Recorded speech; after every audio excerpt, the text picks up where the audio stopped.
Welcome to Officer Thinking. I'm Commander Kris. In this log entry, I'll be discussing a matter that has been a source of confusion and misunderstanding of late: the distinctions between sex, gender, and sexuality. One misconception people often have is that sex and gender are the same thing, when in fact they are two distinctly separate aspects of an individual.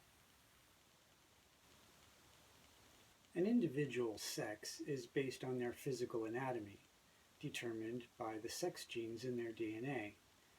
While females carry two X chromosomes, males carry an X and a Y chromosome. In the early stages of fetal development, both male and females look exactly the same. It's not until they reach a particular point in their development that changes. If the fetus has an X and a Y chromosome, large amounts of the male hormone testosterone are released. If the fetus has two X chromosomes, large amounts of the female hormone estrogen are released. Interestingly enough, males and females actually have the same sex organs. They simply take on different shape and form because of these hormones. Estrogen causes one particular sex organ to develop into the female clitoris, while testosterone will develop that same organ into the male penis. At the same time, the gonads, when introduced to estrogen, will develop into ovaries, while testosterone will change those same gonads into testes in males.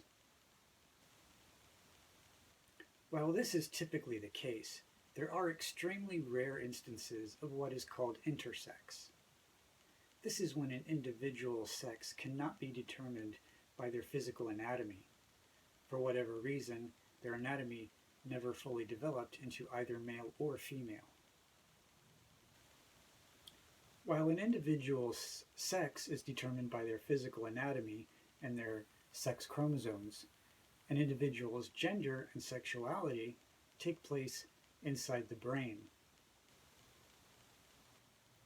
Perhaps the most complicated apparatus to be found in nature, it's no surprise there's still much we don't understand about the human brain.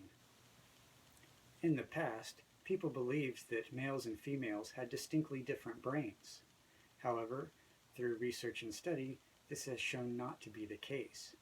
In fact, both males and females have brains made up of a mosaic of male and female characteristics.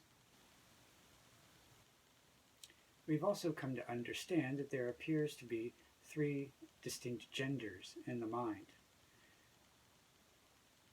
The vast majority of the human population being what's called cisgendered, where the gender and the person's sex are the same.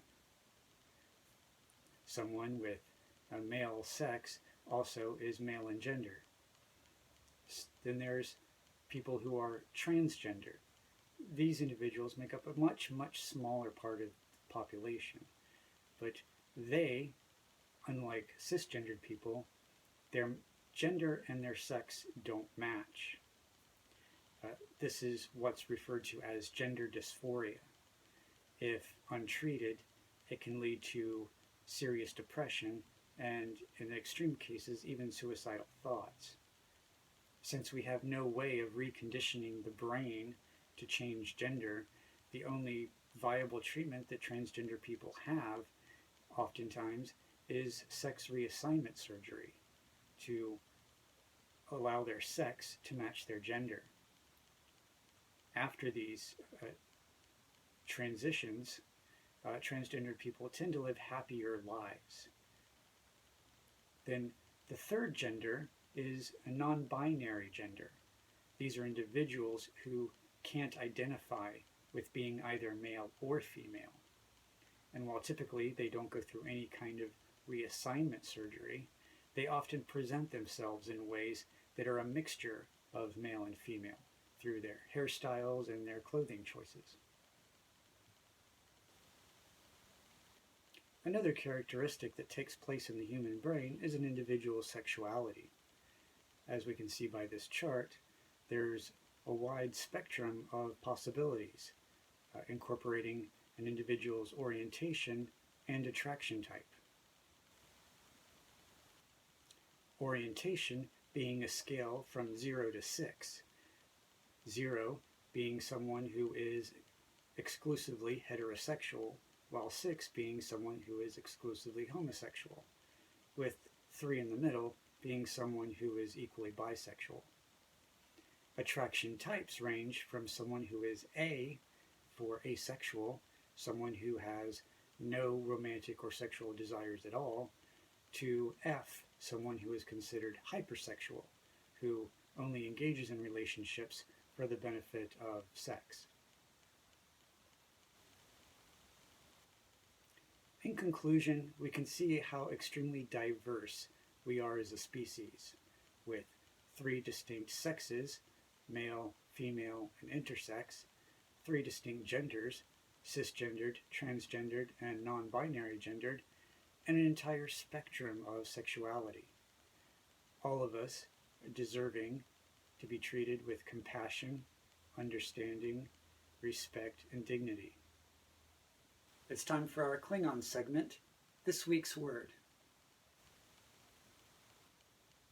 This week's word in Klingon is the word boch, a noun meaning alliance.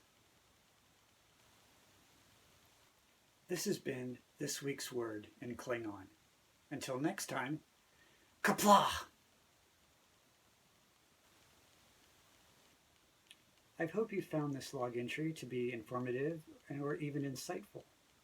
If so, please feel free to hit the like button or even subscribe for future log entries. Until next time, live long and prosper.